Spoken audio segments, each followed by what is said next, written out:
Come all you brave boys, whose courage is bold, will you venture with me? I'll glut you with gold. Make haste unto Corona, a ship you will find, that's called the Fancy, will pleasure your mind. When looking into the historical accuracy of Naughty Dog's video game Uncharted 4: A Thief's End, the questions that must be answered first are: who was Henry Avery? What was so special about his pirate career? What happened to Captain Avery after his infamous heist?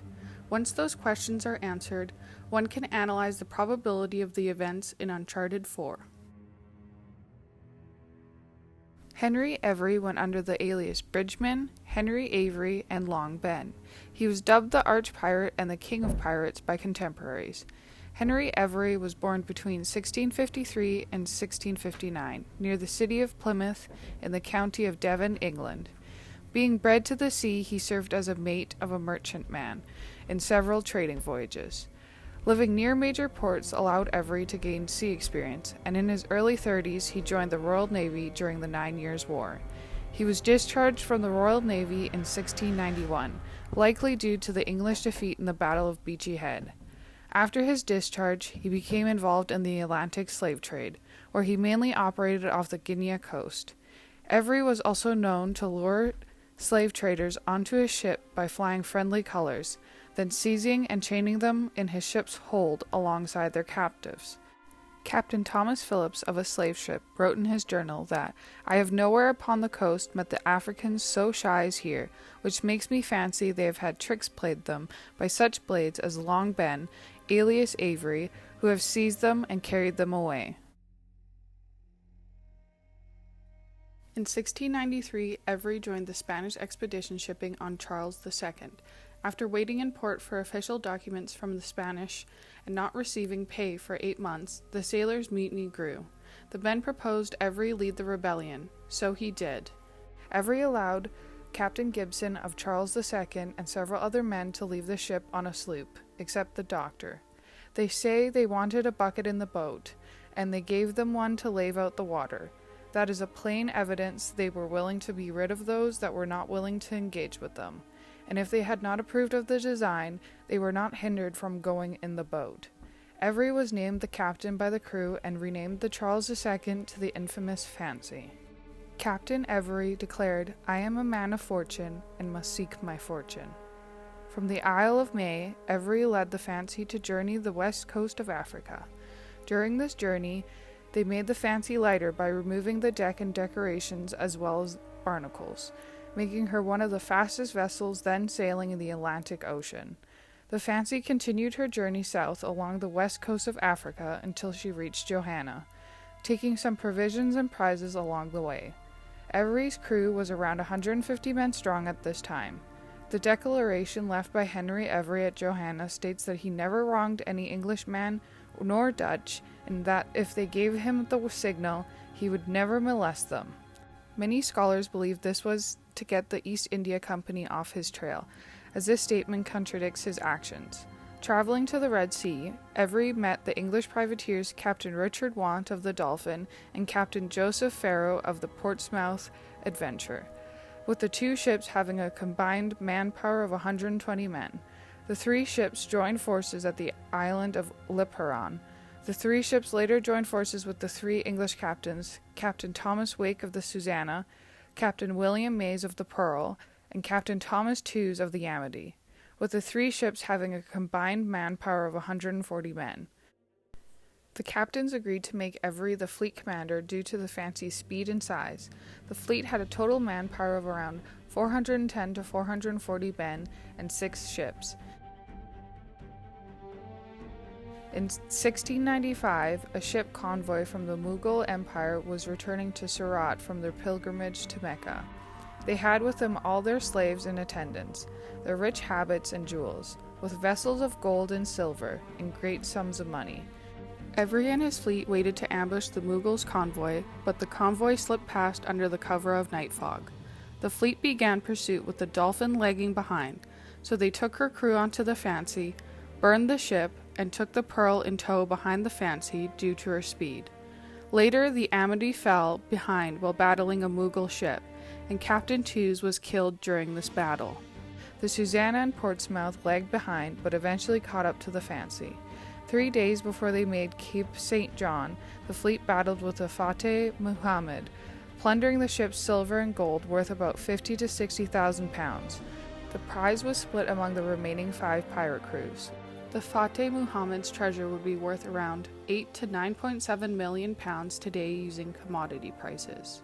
A few days after taking the Fateh Muhammad, the fleet spotted the Ganj-i-Sawai, meaning exceeding treasure, anglicized as the Gunsway. The Gunsway had about 40 to 80 guns, 400 to 800 men, and 600 passengers. The Fancy, Pearl, and Portsmouth Adventure were present for the battle, but only the Pearl and Fancy participated. Avery's cannon fire took down the main mast of the Gunsway, and with the explosion of the Gunsway's cannon, a fire broke out, and many were wounded, causing confusion. The chaos allowed the Fancy and Pearl's men to board the ship. A hand-to-hand battle on the Gunsway lasted about 2 to 3 hours before Avery and May's crews took command over the Mughal ship. It is estimated that the treasure on the Gunsway was worth 200 to 600,000 pounds, with historians arguing its true value was around 345,000 pounds. The Ganj-i-Sawai's treasure would be worth around 32.3 to 97 million pounds today using commodity prices. Kafi Khan writes in his book The History of India as told by its own historians, that the captain of the Gunsway ran below deck in fear of the pirates and hid behind his slaves. Khan also states that the victorious pirates subjected their captives to an orgy of horror that lasted several days, raping and killing their terrified prisoners deck by deck, and that some of the Muslim women apparently committed suicide to avoid violation. John Sparks, a crew member aboard the Fancy, testifies in his last dying words in confession that he was repentant for the horrid barbarities he had committed, though only on the bodies of the heathen, and that he justly suffered death for such inhumanity. Not only did Avery and the other pirate captains steal the riches from the Mughals, but they also violated their women and tortured their men. In historical pirate traditions, the crew of the targeted ship would be interrogated about the character of their captain. If the captain was humane, he would be set free, and if he was abusive, he would be executed or given equal treatment. Taking slaves from merchant ships was standard practice, but many pirate crews did not commit the atrocities that the crews of Captain Avery and Captain Mays carried out. The Portsmouth Adventure had not participated in the battle, so they received no coin. The Pearl's crew exchanged gold for silver with Fancy's crew, and clipped the coins, resulting in Captain Avery holding them at gunpoint to return the treasure. Avery gave the Pearl's crew 2,000 pieces of 8 for provisions. The Gunsway returned home, and as soon as the news came to Aurangzeb, one of the most formidable of the Mughal rulers, and he knew that they were the English who had robbed them, he threatened loud, and talked of sending a mighty army with fire and sword to expedite the English from all their settlements on the Indian coast. Avery's actions had almost resulted in a war between the Mughal Empire and England, and the demise of the East India Company. The local governor arrested English subjects in Surat, partly to protect them from the riots and to keep them contained. The Mughal Empire closed 4 East India Company factories and wanted to expel the English from India. England's Parliament put a £500 bounty on Avery's head and a free pardon to any pirate who captured him or made his whereabouts known. The East India Company doubled Avery's bounty to £1,000 and had to pay financial reparations for the lost ships, leading to the first ever worldwide manhunt. The manhunt for Avery spread across 4 continents, in which British law agents, Mughal authorities, and the East India Company were on the lookout for Avery and his crew throughout the North American colonies, the Caribbean, India, and the Red Sea. The high bounty for Avery's head enticed pirates to search for him and his crew in Madagascar and all over the pirate round. Avery sailed to New Providence with 113 men under the alias Bridgeman and bribed the governor for safety with 20 pieces of 8 per crew member and 40 for the captain, the Fancy, and other valuables such as elephant teeth. The governor of New Providence told Avery of the English ships coming for him, and Avery split up from his crew. 24 of his crew were captured, and 5 were sent to trial and executed by hanging. Avery told his crew conflicting stories when they parted. Some suspect he went to Ireland or Scotland. Throughout his career, Avery is known to have captured at least 11 vessels by September 1695, including the Ganj-i-Sawai. Captain Avery is one of the only pirate captains to pull off an escape after such a prominent heist. Most pirates in the Golden Age were either captured or killed due to the heightened disapproval from the world governments. Our name shall be blazed and spread in the sky, and many brave places I hope to descry, where never a Frenchman yet has been, nor any proud Dutchman can say he has seen. Uncharted 4: A Thief's End was published in 2016 and is an action-adventure game with platform, combat, and puzzle elements. The game is centered around the character Nathan Drake, who is controlled by the player, and his endeavor to find Avery's treasure. Nathan gets pulled out of treasure hunting retirement to save his presumed dead brother Samuel. With the help of Nathan's longtime treasure hunting partner, Victor Sullivan, the three search for Henry Avery's treasure. Uncharted 4 starts the theoretical explanation of Henry Avery's life after the infamous Ganj-i-Sawai heist through the eyes of treasure hunters. No quarters to give, no quarters to take. We save nothing living, alas 'tis too late. For we are now sworn by the bread and the wine, more serious we are than any divine. Uncharted 4's pirate captains consist of Henry Avery, Thomas Tew, Edward England, Richard Want, Christopher Condent, Tariq bin Malik, William Mays, Joseph Farrell, Anne Bonny, Yazid al-Bazar, Adam Baldridge, and Guy Wood. These pirate captains ended up becoming founders of Libertalia under Henry Avery. The founders that were historically linked to Avery are Thomas Tews, Adam Baldridge, Joseph Farrell, Richard Want, and William Mays. In historical literature, Thomas Tews died taking part in the Ganj-i-Sawai heist with Henry Avery. Adam Baldridge's deposition is mentioned in Privateering and Piracy in the Colonial Period Illustrative Documents by John F. Jameson, where Baldridge states he was a trader on the island of St. Maurice and traded with many famous pirates, such as Thomas Tews and Thomas Wake, but never mentions meeting Henry Avery. Joseph Farrell, also known as Joseph Farrell, captain of the Portsmouth Adventure, also participated in the 1695 Ganj-i-Sawai heist with Captain Avery, but did not partake in the battle. Richard Want was the captain of the Dolphin, and participated in the Ganj-i-Sawai heist with Avery, only to have his ship burned due to its slow speed at the beginning of the pursuit. The only other pirate historically associated with Avery was William Mays, who participated in the Fateh Muhammad and Ganj-i-Sawai heist as the captain of the Pearl. Although the other pirate captain founders were historical figures, they were never historically mentioned to have been in contact with Avery. The fleet of pirate ships commanded by Avery in the Ganj-i-Sawai heist is likely the inspiration for the narrative of Avery being able to join together so many famous pirate captains to build his pirate utopia. One of the locations in the Naughty Dog's game is Madagascar, where Avery and his founders built towers to defend Libertalia's location from bounty hunters and the navies. One of the towers consisted of 2 puzzles, and only those who proved worthy could unlock the location of the island Libertalia was located on. Captain Charles Johnson's account of Avery having a plan to build a settlement in Madagascar is likely where the inspiration came from. In A General History of Pirates, Johnson states that in Madagascar, Avery and his crew intended to make that place their magazine, or repository for all their treasure, and to build a small fortification there, and leave a few hands always on shore to look after it, and defend it from any attempts of the natives. But Avery put an end to this project, and made it altogether unnecessary. Libertalia is the pirate paradise Henry Avery builds alongside the 11 other founders in Uncharted 4. In the game, Libertalia is located on Turtle Island off the coast of Madagascar. Libertalia is mentioned in Captain Johnson's second volume of the General History of Pirates. Johnson states that Libertalia was a colony founded in Madagascar in the 17th century by Captain James Mission. It is believed that this is a work of fiction, as there has been no evidence of this pirate utopia. Even though Libertalia is not a real place, Uncharted 4 explores the theories of Avery leading pirates and criminals to build a giant paradise with no governmental powers to tie them down. New Devon in Uncharted 4 is located on Turtle Island. It is the location of the founders' mansions and is separated from the colony Libertalia. The game's location of New Devon is likely inspired by Avery's home county of Devon, England. St. Dismas Cathedral in Uncharted 4 is located in Scotland.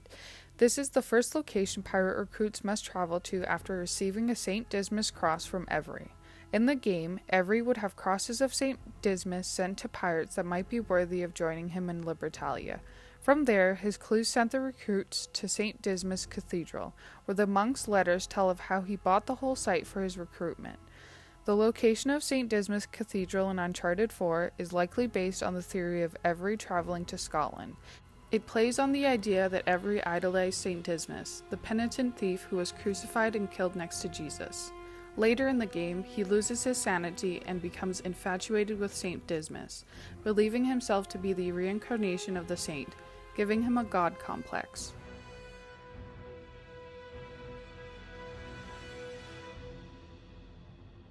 No quarters to give, no quarters to take. We save nothing living, alas 'tis too late. For we are now sworn by the bread and the wine, more serious we are than any divine. In Uncharted 4, Avery has the charisma to unite prominent pirate captains to build a sanctuary for pirates and the like. Avery's paradise slowly started falling apart, beginning with the founders ransacking the treasury in Libertalia and moving it to New Devon. A colonist at the elevator to New Devon inspected the crates and discovered what the founders were doing. The colonists started a secret rebellion group under the church in Libertalia. The rebellion attacked the treasury and fought against Avery's men, but once they broke through, they discovered the founders had taken it all. The founders then started turning on each other. First, England's house was ransacked and burned by Condent and his brother. England then murdered Condent's brother in retaliation. Baldridge murdered Want's wife and stated, "I promise you swift retribution. As you have taken from me, so have I taken from you." Others tried to form alliances again, such as Condent with Baldridge. On behalf of Henry Avery, Thomas Tew sends out a letter to all the founders stating, "I invite you to my manor at sundown. The time has come to abandon our animosities and reunite under the banner of God and liberty." All that is left of this invitation is 10 skeletons still holding their wine glasses, and the only thing missing are 2 of the founders, Avery and Tews. Through their greed, Avery and Tews poisoned their co-founders' wine to have Libertalia's treasure to themselves. Avery transported the treasure out of New Devon to his ship through a tunnel under his mansion that was elaborately rigged with traps. These tunnels included rib cages with the statement, "The hearts that hardened against me," and a display of hands with, "The hands that stole from me." Tews knew that Avery would betray him as he did the others and sent his men into the tunnels to stop Avery's escape. "If God grants us victory, by sundown tomorrow we shall be pirates once more, sailing to unknown ports with the treasure in our hold, the wind in our sails, and the freedom to live as we choose." Avery made sure that every ship on the island would leave with him by stationing them near his escape port, prohibiting a pursuit. Avery and Tews ended up dueling on the Fancy where the treasure had been stored, and killed each other due to greed. The lavish lifestyle of maids and mansions was not enough to fulfill the pirates of Libertalia's hearts. If Avery did build Libertalia, it would be likely that the instant wealth and constant manhunt would have a tremendous effect on his mental health and drive him to a god complex. In the game, Avery saw himself as invincible after he accomplished the impossible, starting with the Ganj-i-Sawai heist, giving him false security that he could get away with betraying a bunch of hardened pirates. Avery's paranoia is displayed with the many gruesome exhibits in the tunnels under his mansion and around the island, such as the countless giblets. Although there is no historical evidence that Avery had mental illness, this would have likely occurred because humans are not designed for extremes of any kind. It is hard to prove if Avery would have stolen the treasury and betrayed the founders with little historical evidence of Avery's mental state and how he valued companionship. Avery did rape and kill many people in his time. However, there has been no documentation of Avery displaying these actions towards his crew or fellow pirates. This does not mean he would not theoretically betray the pirate captains of Libertalia or its citizens. Now this is the course I intend for to steer. My false-hearted nation, to you I declare, I have done thee no wrong, thou must me forgive. The sword shall maintain me as long as I live. Uncharted 4, A Thief's End, portrays the theoretical story of Avery's life after the Ganj-i-Sawai heist, and paints it in a lavish and colorful light. Many events are based on historical literature. There is a reference in the game to Captain Charles Johnson's The General History of the Robberies and Murders of the Most Notorious Pirates, which is a biography of many famous pirates' careers on the sea. It documents Avery's life in the most detail, but scholars claim most of it is fiction. Many of the events, locations, and characters are inspired by historical literature based on Henry Avery or the Golden Age.